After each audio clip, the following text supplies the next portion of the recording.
Hey, I decided to make some videos about what I've learned in leadership over the years or about leadership over the years. And I define leadership pretty broadly. It could be leadership in your own home, leadership at work, in your community, in your life. So I'm excited to share some things that I've learned over the years as a president of a union, as a executive director of a nonprofit, as someone who would always find myself in leadership positions and kind of wonder how I got there or why I raised my hand or what happened, and who's now a lot more intentional about leadership. And as I said, someone who looks at leadership less about position and more about what you're up to in your life.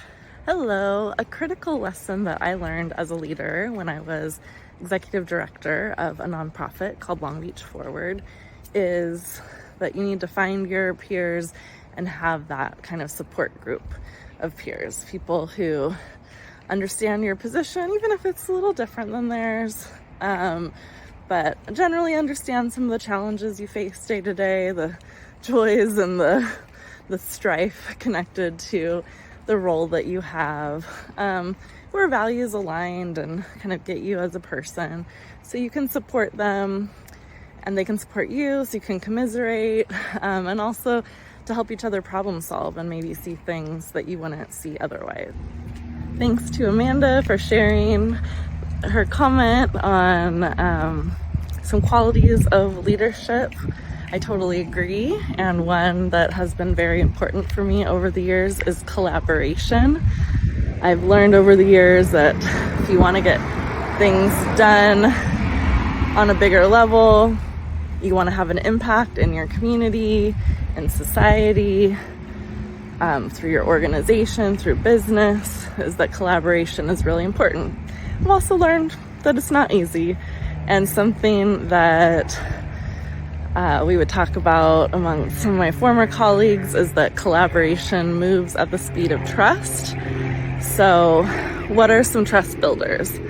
Definitely relationship building, connection, understanding people's interests, what motivates them, sharing of yourself, where possible, defining the roles that you're going to take in collaboration. Sometimes it's just informal, but where you are trying to do something together, getting clear on who's doing what the roles will look like, and communicating about expectations, communicating when things aren't going quite right, checking in just to see if the collaboration is working for all partners. Hello. Another thing that I have learned about leadership is that you need to find space to develop your own barometer of success, your own definition of what success looks like for your work. Now, this doesn't mean ignoring other people's thoughts and opinions, but it does mean valuing yours and getting clear on yours. What are your values? What does success look like for you? What do you feel good about in terms of your work, or what will you feel good about? And this is something that I learned probably over and over, but I think about it in terms of being in leadership roles where often people had very contradictory thoughts about what I should do or what the organization that I was a leader in should do. And so one person would say, you should do X. Another person would say, you absolutely should not do X. Okay, well, what do you do with that information?